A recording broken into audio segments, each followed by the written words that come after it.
Meditation is really about beginning again. We think if we stop concentrating on the breath, then we failed. But the reality is, if you come back, you're succeeding. The healing is in the return. The healing is not in staying with it. Well, feelings are not facts. But the fact is that I have those feelings.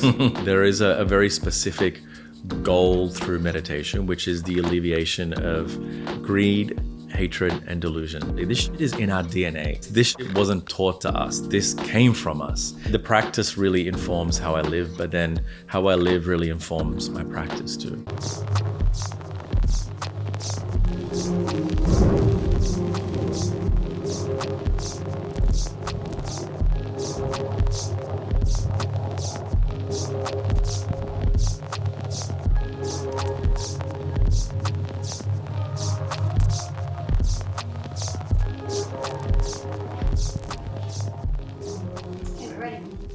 All right.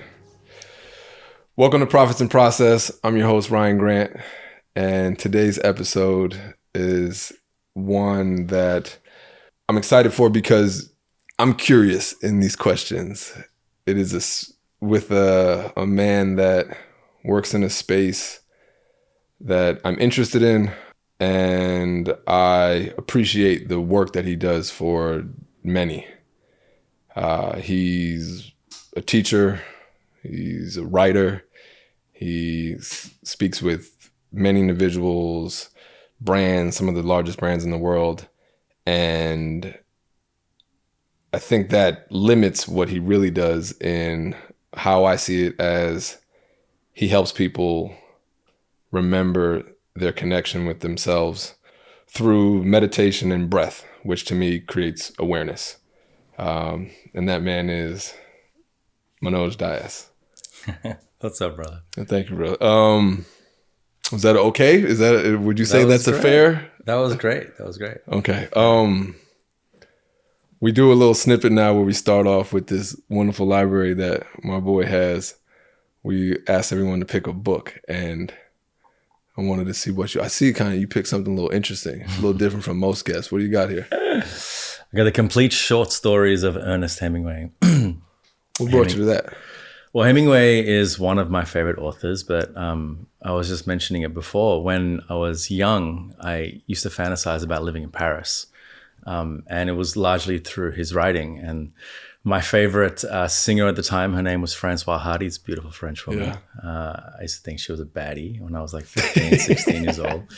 My favorite author later on in life was an author by the name of Francois Sagan, and ended up marrying a French woman. So maybe it was something something prophetic in that selection. Absolutely. No, I appreciate that. See, that's why it's good that we do this, right? Because everyone gives a really different answer, and I appreciate that they're taking the time to really think about, and it usually connects to something in their world with the stories. All right, so with the description that I gave you,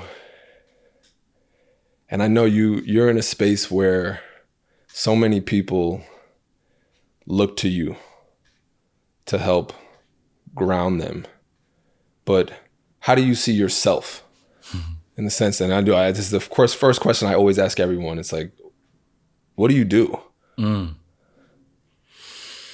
Yeah, it's a great question to begin with. And how would you answer that for yourself? Yeah, I don't spend much time thinking about it because it feels like it changes and morphs, every few years, sometimes every few months. Let me drop in just for a moment and see what I'm feeling today. Yeah. I love that the explanation of helping people remember themselves, like that I think is core and fundamental to what I do, but it's also helping people remember their own goodness. And, I exist within a industry that almost profits off people not being good. There is an industry that's evolved to tell people that they are not good and then they should do this they should do this workout or drink this juice or wear these clothes. And so perhaps what I do is a little counterintuitive, and I'm saying, hey, like I'm not necessarily offering you the chance to be a better version of you. I'm offering an opportunity to remember who you already are. Gotcha. And so breath work is one way that I do that. Meditation is probably my primary form of doing that. I've been a meditation teacher for 15 years. I'm a movement teacher, started off teaching yoga.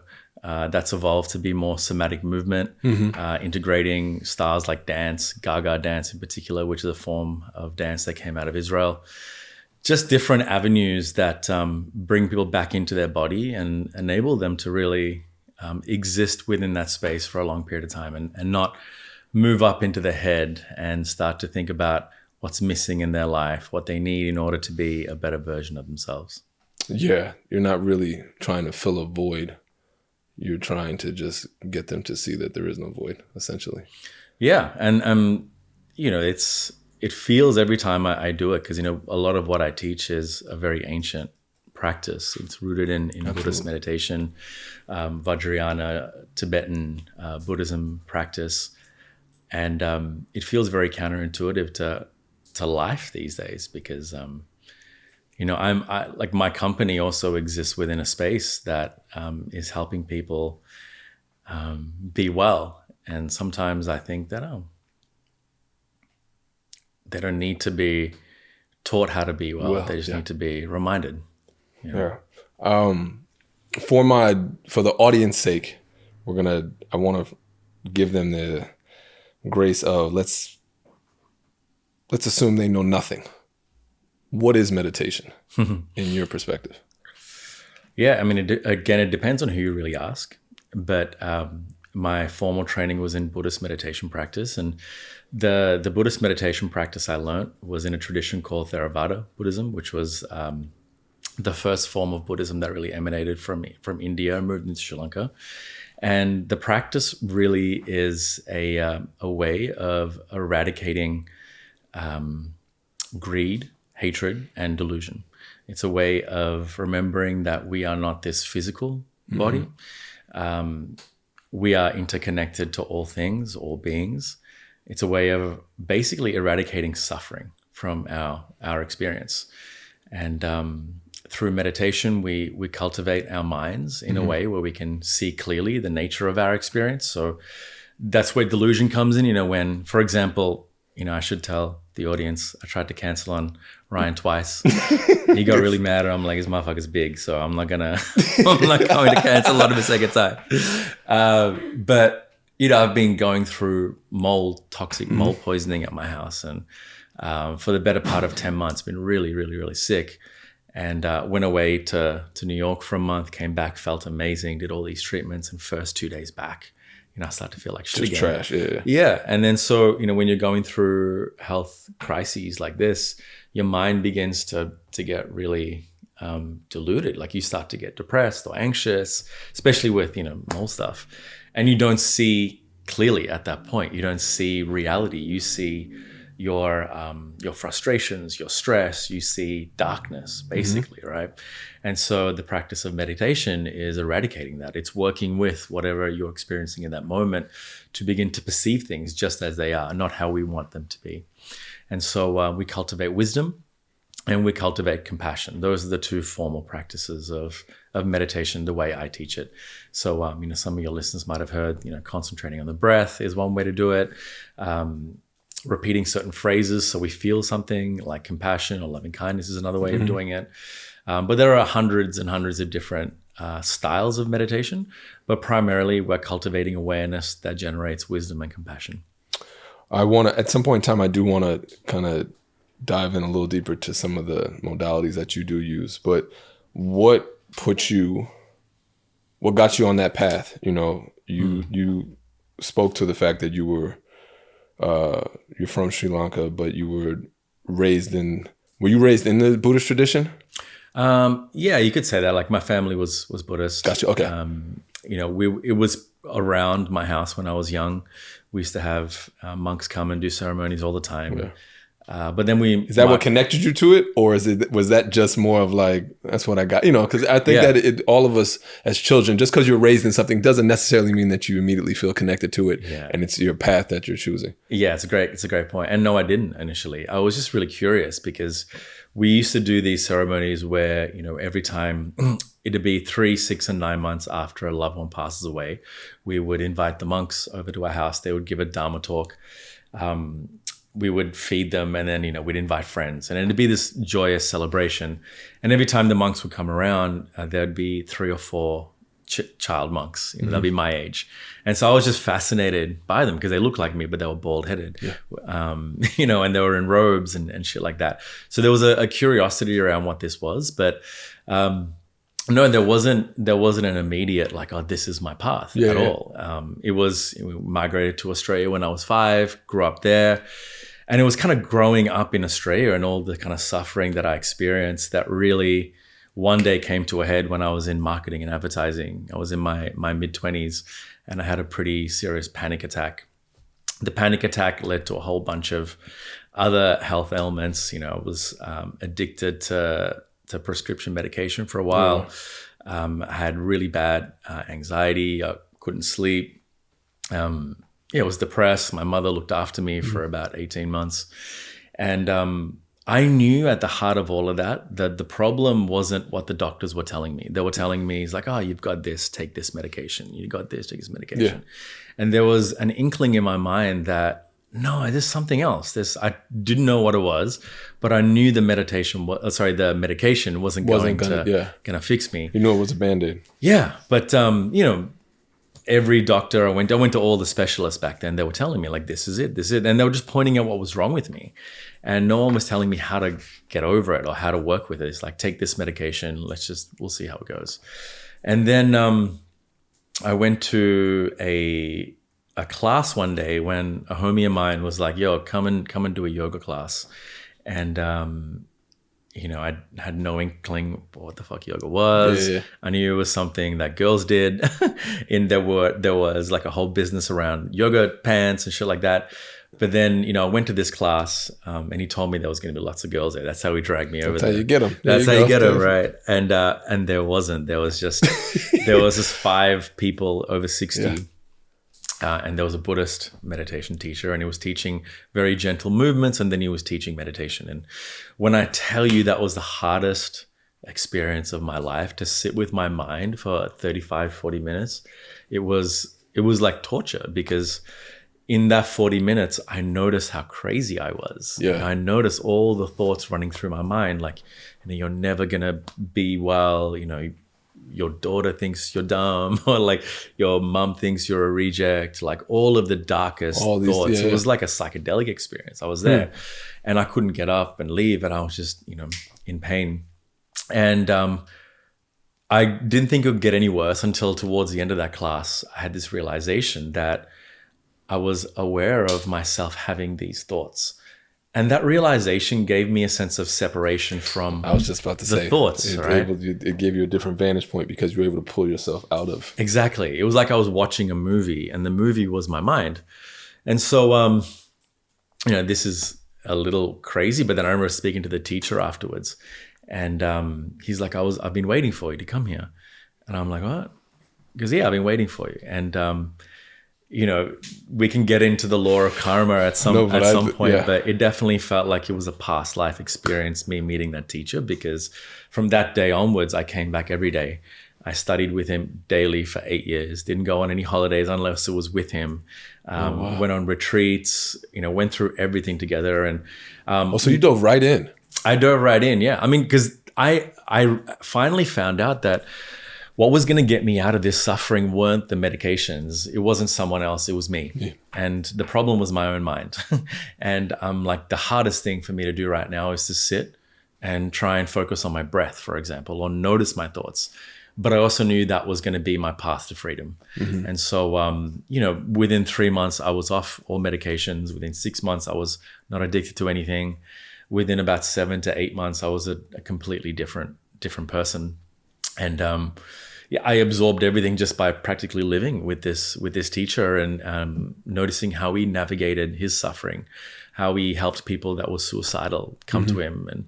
And it was incredible. And I never planned to be a teacher, because it definitely wasn't cool back then, right? It was like 15, 16 years ago. People thought I was weird. They thought I was a reject. They thought, I didn't have brains if I was teaching meditation. And I went back to work after 2 years of studying with my teacher, and was in the finance industry at that point.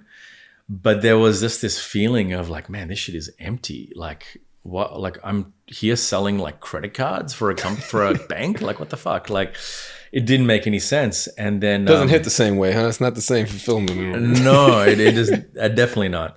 And then one day I went to practice my teacher's class, and I just said, I need you to step in for me because, I'm not feeling well.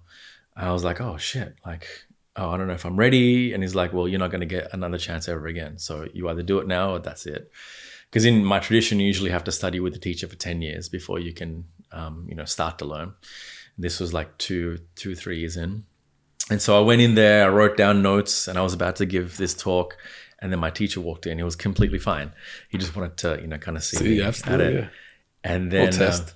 And there was a test, yeah. And then so that really began the teaching career. Like I'd fill in for him every now and again.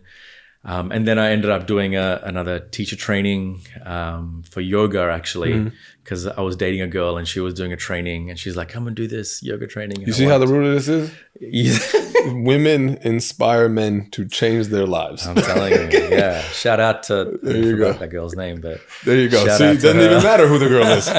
Shout out to that girl. Yeah. But no, like I thought I'd impress her, and I did this training, and then that studio was like, yo, you've got a real gift. Come and teach. And then that was really it. Wonderful, man. Did you, at any point in time, was there a second guess because it was affected to the personal and you saw how it was changing, how you saw yourself, how you saw your world?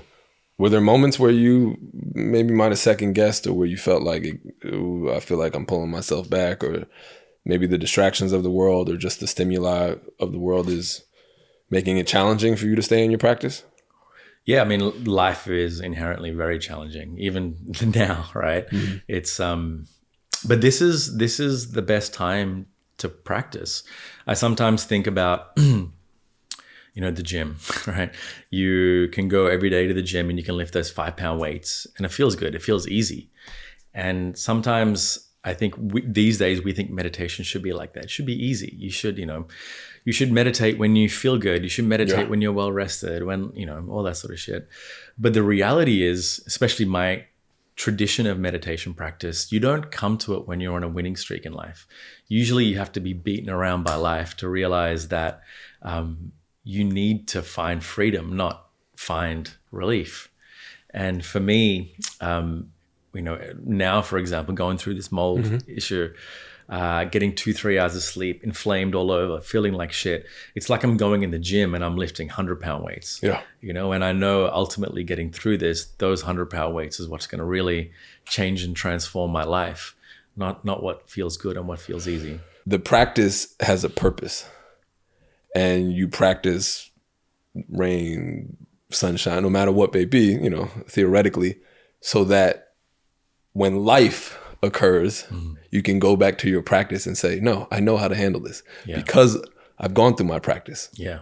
Yeah. And so when you explained what happened, I said, I'm in an awkward position because these conversations are always rooted in, I want you to be at your best so that we can have you feel safe, to be honest, to be forthcoming in your thoughts. In the same breath, part of me does want you to go to your practice and do what you know what I mean? The work that you've done every day so that you can, because the honesty is in that around like, I don't really want to be here. I would rather be relaxing and recovering and doing these certain things and doing the things that I think might be necessary for me to be at 100%. But sometimes it's like, listen, I know for a fact I played in games that was like, if somebody would have told me, guess what? We don't have to play today. Do you want to play tomorrow? Please. Or you know what? How do you feel? Are you 100%? They're not gonna tackle you as hard. But when you give yourself those reinforcements through your practice, and this is why practice, training, whatever we do, whatever we call it, it's so important. And it's always allowed me to feel comfortable to put my best foot forward, even if my best foot forward in that moment isn't my best. Yeah. It's the best that I'm giving. And it allowed me to take like a deep breath within that and be like, you know what? Nah, I can feel comfortable doing this because of the practice. Right. So I appreciate you being honest about that, because it does. It's almost like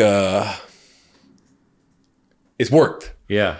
it shows you that in the moment you work, you know what I mean? Because if I didn't want to let you, part of me I did just because I'm trying to do this. But my team definitely didn't want to let you give up this time. They didn't. They were like, no, we got to make this work. You got to force them. And I'm like, I can't force. The whole point is around not forcing people to like have these conversations. It was, I did appreciate it because, I definitely would have just been in bed all day otherwise. Yeah. But it was a good reminder of not being attached. Like, I think that was like the great lesson for me, because I was like, you know what? What am I worried about? I'm worried like I'm going to say something stupid. I'm worried that it's not going to be perfect. Yeah. I'm worried that I'm going to be judged. And, like you said, my practice is about constantly letting those things go. Yeah. It's constantly just being in the experience and not clinging to anything, even security, even comfort.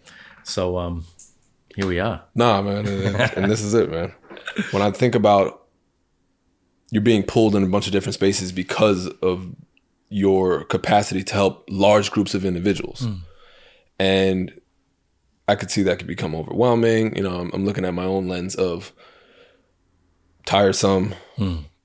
It takes away time from your own practice. I think that, when you're needed, people forget about what you need. Yeah. So what does that look like in regards for your daily world? Yeah, that's a really great question, actually, because I definitely would, if I had my choice, go away to the Himalayas, say goodbye to this life, and just wake up when I want to wake up, and meditate when I want to meditate. And if it was my choice, I'd be meditating for 15, 16 hours a day, and that would bring me so much joy. And at the same time, I want to live this life. I want to have the rawness of what this life entails. So the struggle, like I kind of, part of me loves that shit, because I'm like, I want to see if I can get through this. Yeah. I want to know if I have the mental fortitude to be able to navigate this moment. I want to have a family. I want to raise my daughter. Like, I want to put something out there into the world that really leaves a legacy and changes people's lives. And that shit isn't easy, and if it is, I don't know if it's worth it. Like, I think of anything that I've gone through in my life that's been truly meaningful has been profoundly difficult and challenging and scary as fuck. And I've doubted myself. And there's been an intuitive nugget that's said, just keep going, just keep going. Like, don't give up, just keep going. And then once I get to the other side, it's been amazing and beautiful and wonderful. So it's, it's process, it's systems. What are the systems that enable me to navigate life and still maintain a level of equanimity in my life? And so daily meditation is one part of that. But the meditation isn't everything, and in my tradition, we talk a lot about meditation isn't the point. The point is to awaken, to become wise. So, one of my first teachers once said, you can meditate for 45 minutes on your cushion, get up and be a jerk for the rest of the day. And I know a lot of people like that, actually. For me, it's like, no, what does this meditation practice teach me about the next moment? And then can I put what I learned sitting into practice? So if I sit for 45 minutes and I'm being compassionate and present with my breath, with my body, then I have to be able to translate that into conversations with the people I'm interacting with, with my woman, with my co-founders, with my students. And so it's that, and it's also recognizing our humanness and how we have the capacity to fail again and again and again. And meditation is really about beginning again, because we think it's, concentrate. For example, one form of practice is concentrate on the breath. And we think if we stop concentrating on the breath, then we failed. But the reality is, if you come back, you're succeeding. The healing is in the return. The healing is not in staying with it. It's in the return. So for me, it's how quickly can I bounce back? When I blow up at work and I feel terrible, like, okay, am I going to realize it? Am I going to apologize? Am I just going to be grumpy? I'm like, fuck these guys, man. I'm out. So, the practice really informs how I live, but then how I live really informs my practice too. I think that's why the mindfulness meditation has resonated with me as well, because in the certain practices that I've worked with and the retreats that I've been on, and I went on a silent retreat for 8 days or whatever it was. It was the meditation where counting the breath and then realizing, oh, I lost count, and then realizing every time I came back to start over, it was like, no, that actually made me feel like, oh, you were able to recognize, to bring yourself back, to bring yourself back. And I think that's the balance of, that's awareness. And awareness comes in spaces where sometimes it takes a little longer. You know, I use this example where there's been in conversation with awareness where there's almost like levels or spaces of awareness where how many times have you said something and you didn't have an awareness of what you said until after you said it. And then sometimes there's an awareness right when you said it. Then sometimes an awareness before you want to say it. And then sometimes an awareness just when you have the thought around like what you could possibly say. Right. Those are all stages of awareness and levels of awareness and spaces of awareness that right, wrong, you know, otherwise. But I think they all have their ability to, they all are awareness and they all create that space where for potential to quote unquote heal, be better, for growth within that, you know? I mean, one of my favorite quotes is Viktor Frankl's quote. He wrote Man's Search for Meaning. And he talks about between stimulus and response, there's a space. So stimulus being the shit that happens to us, right? And in that space, there is a power to choose. And in our choices lies our growth and our freedom. And that choice, I think a lot of us, especially men, we forget we have that. You know, we forget we have a choice because we're so beholden to our habitual tendencies, to our own past experiences. And so for me, you know, I grew up as an immigrant. I grew up in a pretty racist part of the world. You know, went through... Australia's racist? Yo, What? We need a whole episode for that shit. Yeah. But you love know, aspects, but... I love Australia. Shout out to my friends. But yeah, I mean, it's, you know, growing up with my colored skin, like it's not the easiest. And so, you know, I experienced a lot. And so anger for me was very easy to access as an emotion, especially because my dad was an angry dude. Like that was his emotion. Now, so it was very easy for me to do that. And so part of what I'm learning with meditation over the last 15 years is that I don't have to automatically fall into those same responses. You know, there is a choice. And, you know, it's taken me a long time, but like I can see it now. I can notice it now. And it's the difference between having like the worst night of my life with my woman because I'm about to go blow up at her and then just taking a breath and being like, I don't need to pick a fight with her about this shit. It's not that important. And the night or the day being completely different. Does that awareness change the way you look at some of your past experiences? Yeah, look at my past experiences with compassion, actually, because, again, it's very easy for me in my brain to be judgmental of the things that I've done. Yeah. I've done a lot of shit I'm not proud of, but I also know my level of awareness at that point isn't my level of awareness now. And everything I did back then was done out of ignorance. It was done out of delusion. It was done out of the fact that I didn't know any better. Yeah. But yeah, I think there's a lot of compassion for the person I used to be. Yeah. You know, we're trying to figure it out. You know, like it almost has the ability to like change our memories in some spaces, because if we're looking through a different lens in regards to how we see ourselves and recognizing what we were able to see. Yeah. And what others might be able to see. So in how they reacted, it's like, oh, you might change. If you could see the lens, you know, just change your vantage point in a memory that you have. Because usually our memories are connected to a particular connection with the experience and how we made us feel. Right. As opposed to pulling ourselves out. And we have a negativity bias, right? Absolutely. So we're hardwired to look for the wrong in almost everything. That's a survival mechanism, I think. Exactly. Right? Yeah. Exactly. To keep us in a healthy space. Do you find yourself... You ever find yourself in moments where you're being pulled away from your practice, or you're pulling like where it's hard to kind of, and I'm doing that for the average, you know, for the person who's it's not their world and they're trying to, and they find, you know, I will say some of our audience and some of the questions, you know, life is lifing for them and they find it hard sometimes to the consistency, and they find themselves being grabbed, or life just something happens and it kind of pulls them back out of their pride and away from that space. Have you found that? Hell yeah. Yeah. I'm definitely not. I'm trying to humanize you. Yeah. I mean, let me humanize myself here for a moment. Word. No, 100%. And I think like that's really important to remember that. Like, you know, I've been around some enlightened beings and even they fuck up.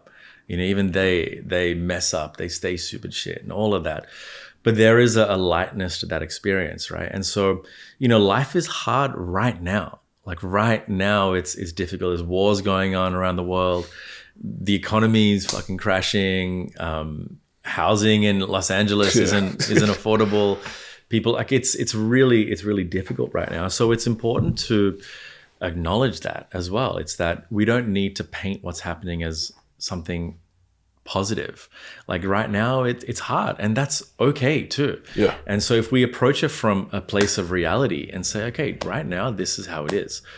And then we start to consider some of the broader topics of what meditation teaches us, which is that this is impermanent. It's not going to be like this forever. We can start to reconcile our pain and our suffering as something that is in transition. It's something in flux. Because the person I was when I was 25 is not the person I am today. Yeah. The person I was 6-7 years ago is not the person I am today. And so when I'm going through difficult times, why do I think this is who I am, right? And meditation practice also begins to demystify this idea of an identity. Oh, Manoj, the meditation teacher, the father, this, that. And we pull apart to the bare bones of the elements of who we are. We're just like skin, flesh, bones. And we realize what we become so attached to is this idea of ourselves that isn't permanent. It isn't fixed. How do you do that? How do you separate? It's so, life basically does everything it can to stop you from doing that. Yeah. I think it also depends on the bodies that we inhabit, right? Mm-hmm. Some of us are reminded of our identity when we walk out this door. And others don't have that luxury, I guess. But deconstructing this idea of who we are is part of what meditation really helps with. Yeah. And you can contemplate on that as well, and you can just reflect on the fact that, who am I? And keep asking yourself that question: who am I? Am I my name? Am I my job? Am I my role as a father or mother? Am I my role as a founder, entrepreneur? Like, who are you beneath all of those things? And you realize you can't actually answer that question, right? And so then you're like, well, why am I so fixated on grasping to this identity of me? And you realize you don't need to. And the hard part is realizing and then taking action. Exactly. Realizing one thing and then actually doing something with it is a whole nother thing. Exactly. And that's part of the practice, because we are so conditioned to identify with who we are, what we have, what we do. And I think the true test of enlightenment is to ask yourself, could I lose everything right now and be okay?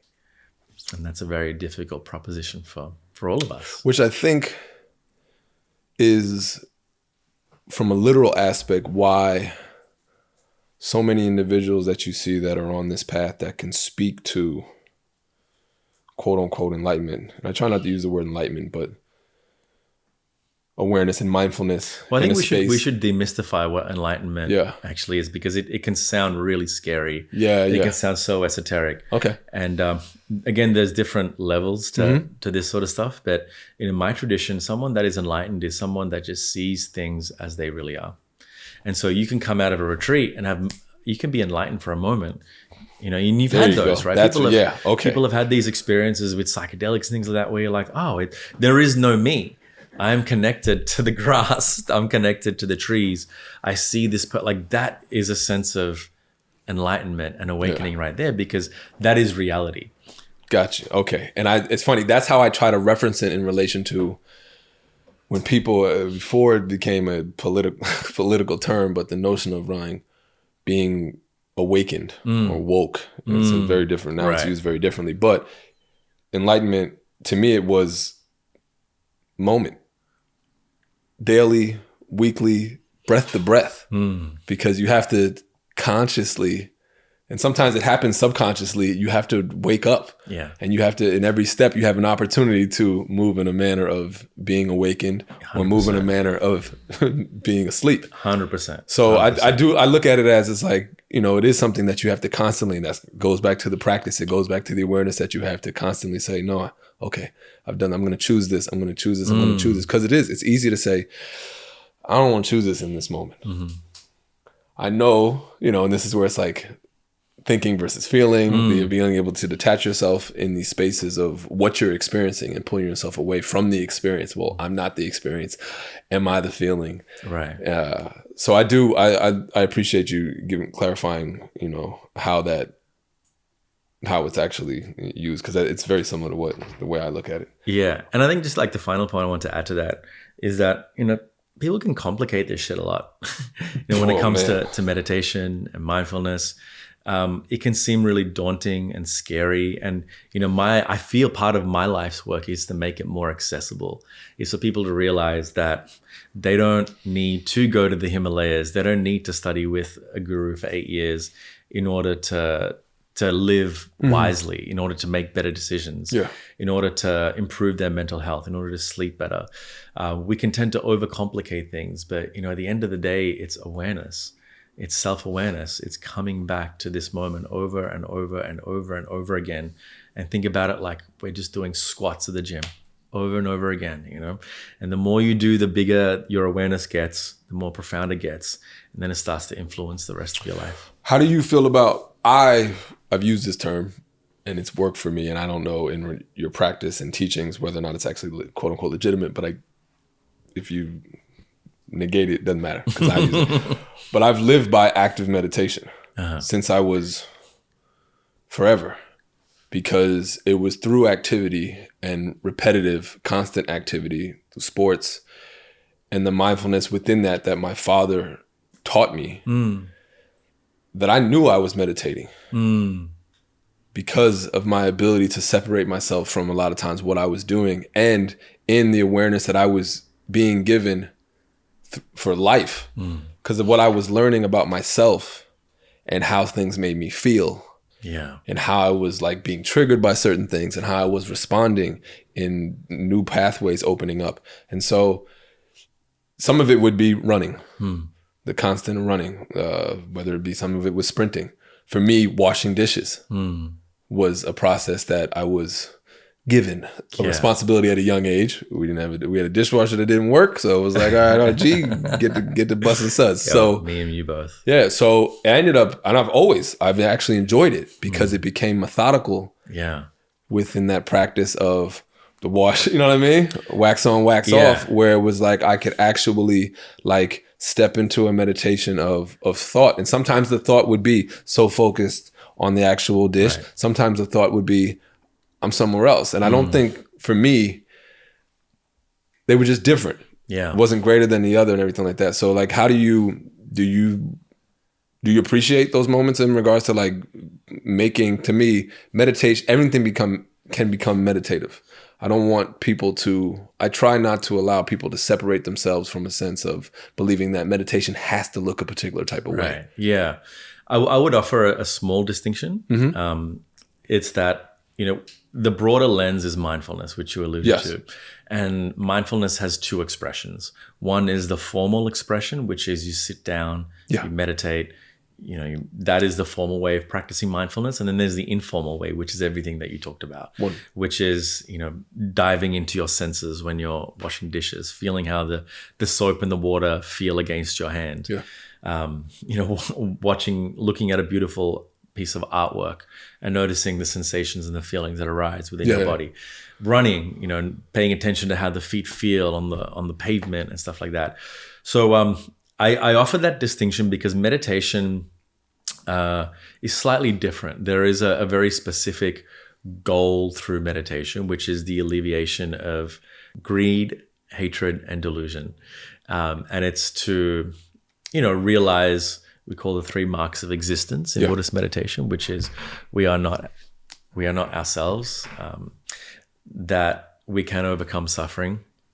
And so it has a slightly specific intention. Like that. That's why you're the teacher. Yeah, but you are 100% correct in the fact that it is mindfulness, which is a slight deviation from the meditation is the technique. Mindfulness is the quality that we're cultivating, right? So you don't need to be able to sit. And for those of you that can't sit, that are listening to this, there are so many different ways of practicing a meditation. Like was diagnosed with ADHD, so I couldn't concentrate on the breath. Like for me, it was the hardest thing in the world to do. Yeah. Still is to this day. So there's a different form of mindfulness that you can practice called open awareness, which is essentially instead of focusing on one thing, you're just receptive to things coming and going. So now, as we're speaking right now, I'm noticing the sounds of the chair as I kind of lean back. That's interesting. That's one of the teachers when I was in Bali at the silent retreat. That was one of the meditations that we were doing in regards to just perceiving the senses. Yeah. Allowing your senses to really dive in, hearing distances, right? Sounds that came close, far, right. The decibel level, loud. Yeah, so it's a more open, spacious awareness. Absolutely. As opposed to a more focused awareness. No, I appreciate that. Look at that. So you brought up before around, if I lose everything today, will I be okay? And when you look at it in relation to the world and everything that's going on right now, culturally, just across the board, all the crazy shit. How do you, and this is my question, but some of the question of the team, but how do you actually do that? How do you keep yourself humane? How do you keep a connection with humanity? How do you stay worldly while trying to, how? I think, the question you asked is so profound. Like, how do you stay human? Yeah. Like, that is really the question that we're asking ourselves right now. Because what does that mean in relation to surviving, in relation to thriving, in relation to people feeling threatened? Yeah. Somebody said something to me the other day, and it was around, feelings are not facts. But the fact is that I have those feelings. Yeah. And if I don't let those out, they can do damage. Yeah. The question then is, how are we choosing to let them out, right? And so, I really, really appreciated the question around how do we stay human? Because that is ultimately, that's the work that I do. I help people remember their humanness. And times like this, especially where we want to, we can't have conversations right now. That's one thing I've noticed, especially with the war going on in the Middle East. People are so emotional right now. People are angry. People are grieving. So to even have a conversation is really difficult. And we have to understand, like, there's so many perspectives in that particular example, right? There's the perspective of maybe I just want to learn, so I'll ask questions. Maybe this person has a specific identity, so they're responding a certain way. Maybe the other person has a specific relationship to the experience, the war, whatever it is. So when we start to approach any situation with our feelings, our thoughts, our biases, all of that, we drop out of our body where we're in the mind right now, right? We're influenced by all these different factors that don't enable us to connect human to human. And firstly, for me, it's realizing that that's okay, because of course you're going to be hurt. Yeah. Of course you're going to be angry. Like, for us to think that, no, you should be enlightened and you should be just like chill and let's have a conversation is bullshit. People are going to react how they're going to react to the level of their own awareness. And, even me, if something drastic, knock on wood, was to ever happen in my life, I would lose my shit 100%. But then it's kind of remembering our humanity. Like, that is the practice. That's the question, but that is the practice. And then we have to think, what makes us human? Well, what makes us human is our ability to choose. We have a fairly developed prefrontal cortex in our brain that a lot of other mammals don't actually have. So we can choose, we can plan, we can reflect, we can future forecast. But if you've done any kind of wisdom practice, then that is the moment to actually bring it in, right? It's to remember that I am existing in this world because two people came together and decided to procreate, and here I am. I am doing the work I'm doing because of tens of people that are supporting the evolution of this company that I co-founded. The chair that you and I are sitting on was built for us. We have a whole team that is putting this thing together. And so we start to break all of this down. We realize we are so intricately connected, absolutely. interconnected. And we also hopefully put ourselves in the position of someone that is suffering. And to be able to look at those as a reflection. Look at those others as a reflection that might be suffering in the same manner. Exactly. It's confronting for us to even consider touching the suffering of someone else because we are afraid for ourselves. We are afraid that we can't hold their suffering and our suffering.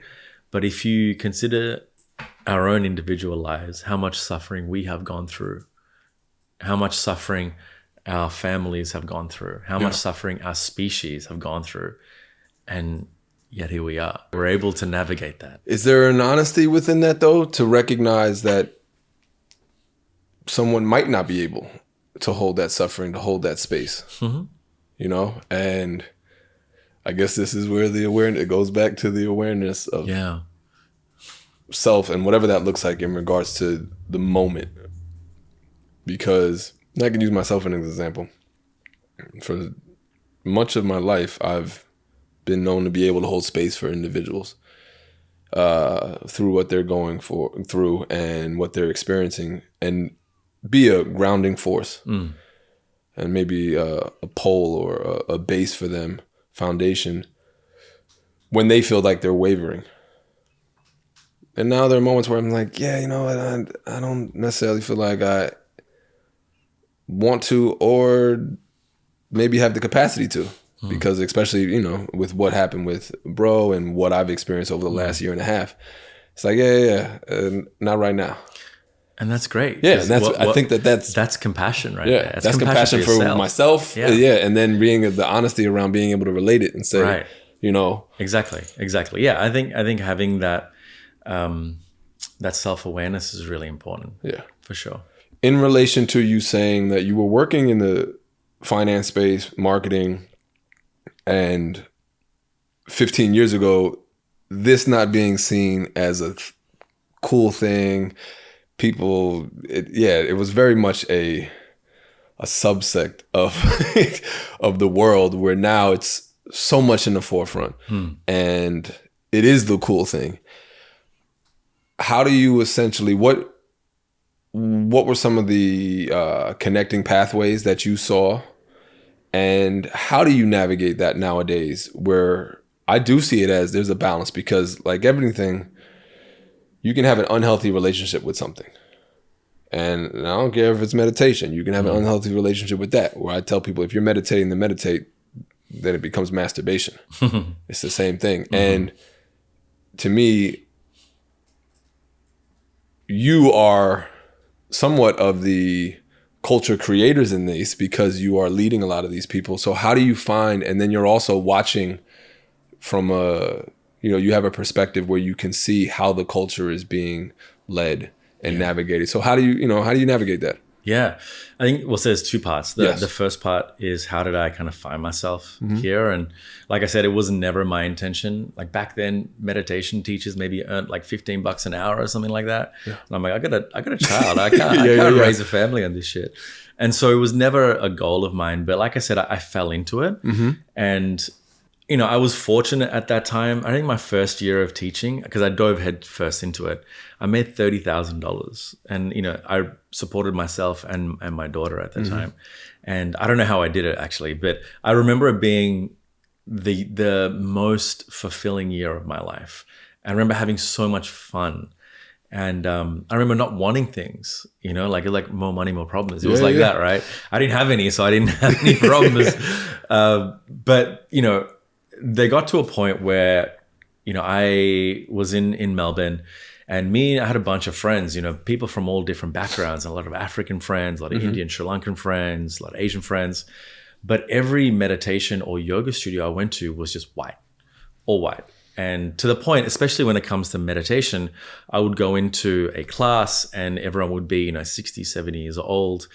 Besides my teacher, actually, he was Sri Lankan, but besides him, all the well-known teachers in the US actually and in Australia were all white. And the whole audience was white, and it felt very inaccessible. Like when they were talking, I'm like, they're not talking my language. Like, how do they know what it's like to date? How do they know what it's like to, want to go to the club? Like tell me about my life.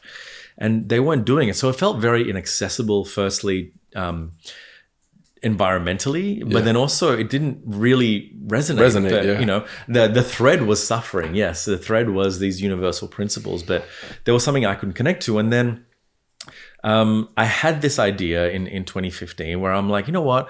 I want to teach this stuff to people my age. I want to teach this stuff in a way where they can really use it to navigate their life.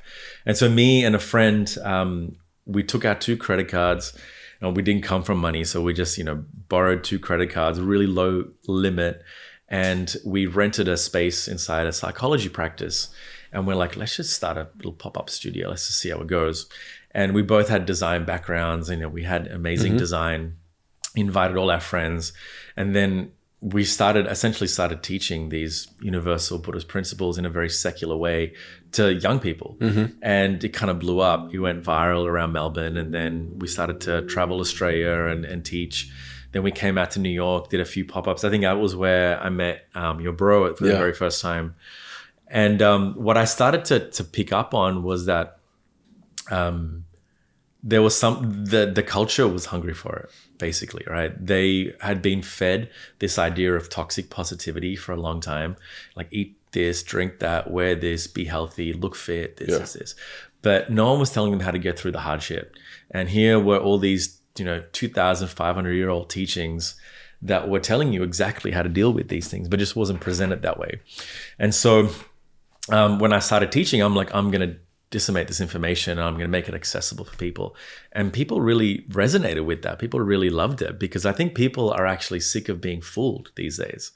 People are sick of being told to calm down. It's okay.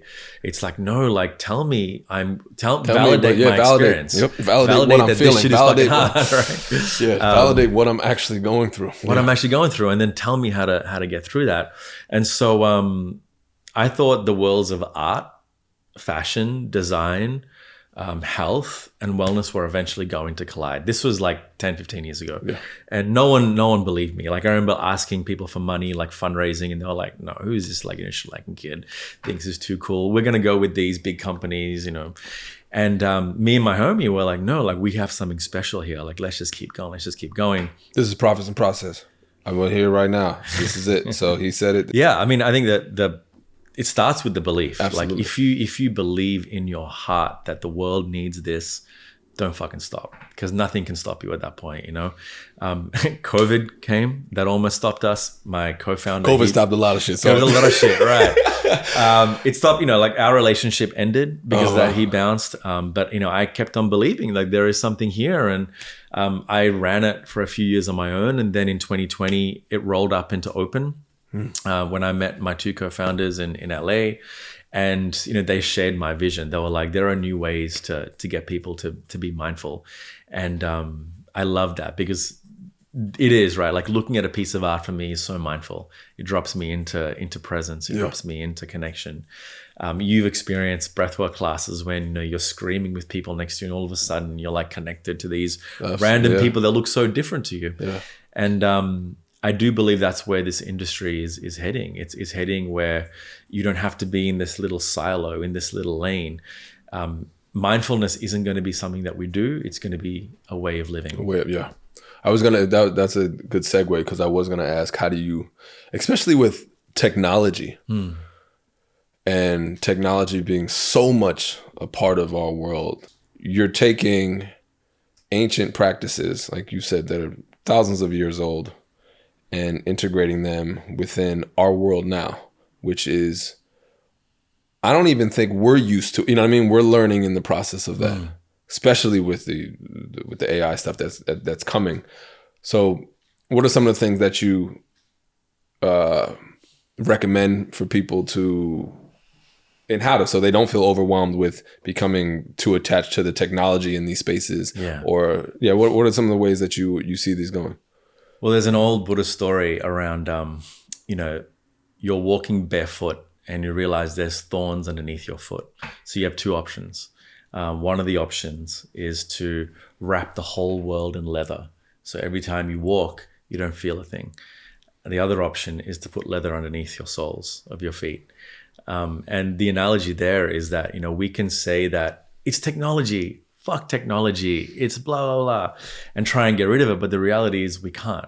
Technology isn't going anywhere, right? But what we can do is wrap the leather under our feet. And the leather under our feet is what you're saying, is our habits. It's cultivating awareness. It's noticing that we are addicted to our phones. And our phones have been built to do that. The attention economy is real. It is the most valuable thing for marketers these days. Steal your attention, give me all your money, and we are hooked. And so first we have to recognize that and realize that. We have to unhook from that, and we have to create the systems to enable us to navigate life. So for example, I'm going to be really honest. I try not to use my phone as soon as I wake up. Yeah. I try to. Yeah. I do good. Sometimes I'm like, of the time, yeah, right? I'm like, oh man, this is great. And sometimes I'm like, oh God. Yeah. Yeah. And, it's interesting as well to notice those days where I'm just going to grab my phone. Yeah. It's like I either haven't slept well or I've eaten something shit. I'm not feeling good. So I want that quick hit of dopamine. It's like sugar, right? And so it makes me feel good. And so it's to recognize that. It's to, have policies around, okay, I'm going to use social media for 2 hours a day. It sounds like a lot, but when you actually look at your data, at the end of the month, when they send you the iPhone data, it's like you've been on your phone for 8.5, 9 hours a day. I'm like, how? Yeah, no. Like how, right? And you don't realize. But then actually setting up a system to say, okay, for 2 hours, I'm just going to undividedly focus on posting shit. And that's it after that 2 hours. Turning off all your notifications, that's a game changer. Then your phone's constantly not going to be going off, left, right, and center. Night mode is actually really, really useful for our circadian rhythm. Look at all this fake blue light, late into our night and early in the morning really affects how we sleep. And then there are other apps actually that help you with that. There's one called 1Sec, which I use, which is an app that essentially every time you go to check TikTok or Twitter or Instagram, it pops up and it says, do you want to open up this app? You've opened it 80 times today. Yeah. That's brilliant, man. Yeah. Why you ain't come up with that, Nelly? Right. That's a brilliant. And I mean, so technology can also be used to help you mitigate all this. Yeah. How you use the tool, determines what it'll be done. Exactly. I do, I've recognized for myself in the moments where I might not have gotten good sleep, or I feel like I'm rushing or have to rush. That's when I feel more I gotta pick it up. Because when I have more of time where I can take a deep breath, and it's like, well, no, I don't have to. Let me do this. I don't need my phone. Like, no, because I have time. I have time to do my reading, to do my writing, to do my breath, to do whatever it may be. The phone, I can get to the phone. When I'm thinking, I got to go or anything like that, most of it is me having to go comes along with, I got to check and see what's the schedule, what's the blah, blah, blah, blah. So I'm always going back to the phone. Right. So taking a deep breath, which usually I see taking a deep breath as changing the way I perceive time. Yeah. And for me, that allows me to look at it differently and almost gain back more time in myself. I mean, and it's true because when you inhale, you're practicing inspiration, right? So you're activating the nervous system, which speeds things up. When you exhale, you're activating your parasympathetic nervous system, which is the part of our nervous system we activate when we're calm, when we're at ease, when we feel safe. So you're slowing down time when you do that. Yeah. So didn't even know the details about that. There you go. There you go. Yeah. But I want to go back and actually talk about something really interesting you said, which is around the culture, around something that we're doing, and in particular with what me and the team at Open are doing. It's that we're trying to broaden this definition of mindfulness, right, for a new age, for a new demographic. And this is personal to me because, I have a daughter. She's, in her early 20s right now, love of my life. And during COVID, she really went through a lot of anxiety, like social anxiety and suffering. And, my whole life she's been coming to classes with me and doing yoga and doing meditation, but she really hasn't picked it up, which is normal, right? Like, I'm her dad. She's not going to do her dad's thing. No matter what you say. No matter what how many people come to see you. Literally, anything that comes out your mouth is like, whatever. Yeah, that ain't shit. That ain't shit. But it's really interesting because I was trying to get her to do these things that had so much wrapped around it, right? There's so much context that you need to give, explaining enlightenment, suffering, and all of this and that. I'm looking at my daughter who's just suffering, and I'm like, man, I need to give her something now. She doesn't have time is what was going through my mind. Like, I can't watch her suffer anymore. I need to give her a practice that is going to snap her out in 5 minutes of what she's going through. And I see this with a lot of people, like you've been to classes, you've seen people come and, they've been drug addicted, they've been suicidal, they've been depressed. And for some people that might be the only class they'll get to in that week or the only time they'll go out. And so me and the team wanted to find different ways. Like, there has to be a way to get people to a place of presence and connection quickly. And so we use things like music. We use sound instruments, like the gong, bells, shruti boxes. We use breath work as a way to do it because it's much more immediate and you just dive into the body. And how this translates into culture is, we work with record labels and musicians and artists because music is inherently spiritual. Music is inherently mindful and present. And you bring these worlds together and you make it culturally relevant.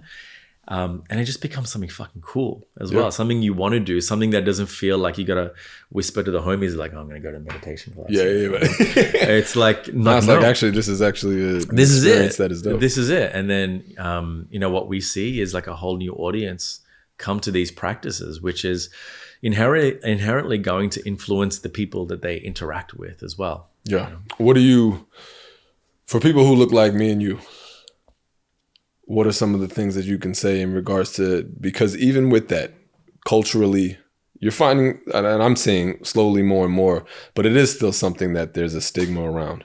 A lot of, especially out here on the West Coast, a lot of these meditation classes and the sound bath classes and all these different, they're usually white and they're usually from an access, from an awareness aspect, from just the capacity of maybe, I don't want to say acceptance, but people might not know, they might not feel comfortable because that's, what do you advise or, what would you say to people who are curious? Because this is, and I'll give context. Everything that this is wrapped around, this conversation, this podcast is wrapped around voicing perspective that will create connection and allow people to have an understanding so that in the thoughts of, for the people that look like us, that want to get involved in this, that are like, but I don't like, oh man, everything that I know about it is white. And like you said, it doesn't resonate with me. The suffering does because that's human. You know what I mean? What we're going through does because it's human, but they want to feel comfortable to be in a space to, there's connection through being around somebody that looks like you. There's connection through being around somebody that is the same sex as you, whatever it may be. So what are some of the things that you would say to, for us? No, I mean, and that's real. Like, partly it comes down to safety. Like, do I feel safe in this environment? It's not even on a rational level. Sometimes your body just feels like, I feel like an outsider now, right? Yeah, absolutely. Even if your mind is like, I'm open to this shit. And so, what I would say to them is like, black and brown people especially, this shit is in our DNA. Where? Like this shit wasn't taught to us. This came from us. And it came from all these different traditions, different shades of this shit, but it came from us. And if you can just for a moment picture what it is like to feel free. And for a lot of us, we can't, because that's also in our DNA, right? We don't feel free. Yeah. But just for a moment, imagine what it would be like to feel free. And then ask yourself what you're willing to do for that. That's step one. Because if you're willing to do anything, and I was, to feel free because I didn't want to suffer anymore, I endured what I endured, right? Sure. And thankfully, 15 years later, 16 years later, a lot of people don't have to endure that because of stuff that I did and some of my peers have done as well. brother included, right? And so that's the step one. The second step is that you have to find the people you resonate with.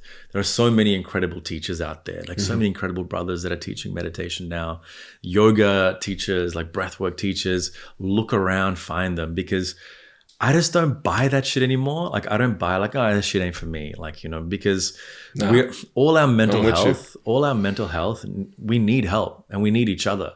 And we are out there. Like, there are black teachers, there are brown teachers.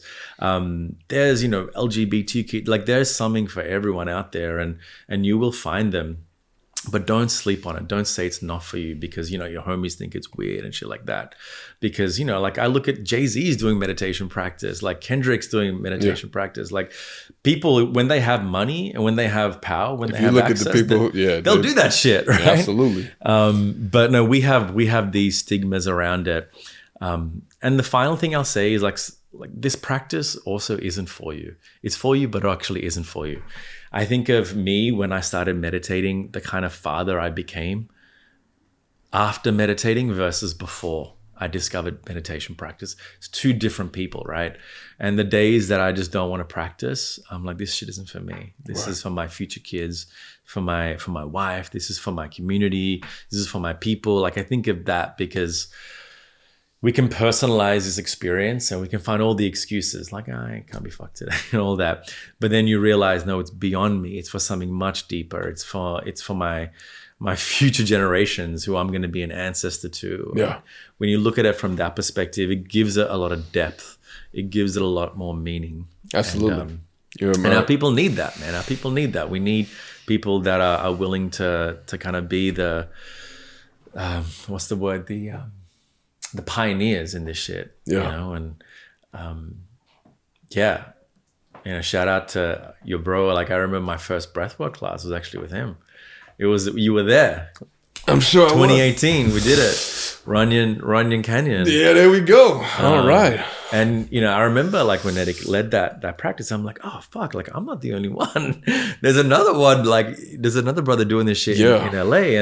And that was like, I look at that, I'm like, oh, this is it. Like, if there's two, there has to be three. And then, people come to my class and like, oh, I can do this shit. Like, I see someone that looks like me do it. And I love that. I love that shit because the world needs people that are willing to do the hard things for the betterment of humanity. For the right reason. Hard things for the right reason. For the right reasons. And that's really important because it's easy for this shit to get commodified and to be like, oh, I can make a buck right now. Yeah. Meditation's hot right now and I'm just going to, make money and a lot of the things you alluded to, that like a lot of the spaces we're going to, it can be like that. Like, these motherfuckers just trying to make money. They don't really care about people. They don't really care about us. And so, shout out to all like the black and brown studios that are popping up all around LA and all the teachers. I don't think we really, I don't even, until you just said it, I haven't really sat and acknowledged what that means, for my community to do that. Yeah, it's important, and I think that I like that you started off with the fact that this is in us, and it's ancient. It's in our DNA. It's in our blood. Mm-hmm. So it is, and that's why I see it as it's a remembering. Yeah, because so much was almost denied and tried to. Through history, through actions in history, tried to take away our acknowledgement, our understanding of what and who we are. Yeah. And if you look at the practices, they're rooted in our practices. Yeah. they're 100%. So it's like, well, no, this is who we, the dust of what we know. So I do believe that it's encoded in us. Yeah. So even the roots of yoga go back to Indian subculture, but also Kemetic yoga and Egyptians and stuff like that. And I speak to, that's why we're big with 5 minutes. I really do like to articulate it as a remembering. And so the Tibetan word for meditation is called Gom, Gom, and that means to remember. There we go. This has been great, and I thank you, brother. I have one last question, and This is the question I ask all my guests. And as someone who does what you do, you know that this question cannot be answered, but I'm going to. That is exactly why I'm going to ask it. Who are you, Manoj? Ooh. I'm just trying my best. That's really it. I'm just trying my best at any given moment with the tools that I have to not cause harm, to create an impact, a positive impact in people's lives, and to point them towards themselves, which is everything and nothing at the same time. Beautiful. Thank you for that, brother. And thank you for this. Thank you for getting me out of bed. Absolutely, man. Thank you for the work that you're doing. Thank you for the patience.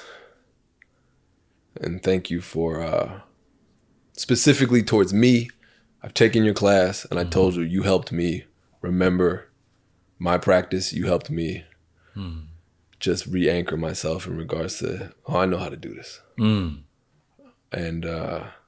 so I'm forever grateful for that. And I look forward to learning from you more. I look forward to learning from you. There you go. And where can people find you? oh, yes, we're in all the things. Your book, Oh yeah. your space open, the app, all the beautiful. Yeah, where can people find you? Yeah, I mean, I've started writing. I wrote a book in 2020 called Still Together. It's a very accessible book around how meditation can help us find connection with our lives and with each other. You can find that at Amazon. Yeah. I think that shit's pretty cheap these days, so you can get it there. I've started writing on Substack as well, so more of a cultural lens on what's happening right now through the perspective of mental health and mindfulness. And then my Instagram is probably where you can find the links to all of that. It's Manoj Dias, DIAS _, and pull up to open. You can find us on the Apple App Store. If you're not in LA, and if you are in LA, it's a great app. To Venice. Thank you. Yeah. And we have a studio in Venice Beach. Dope. I think we're good. Welcome to Profits and Process. Thanks for showing up.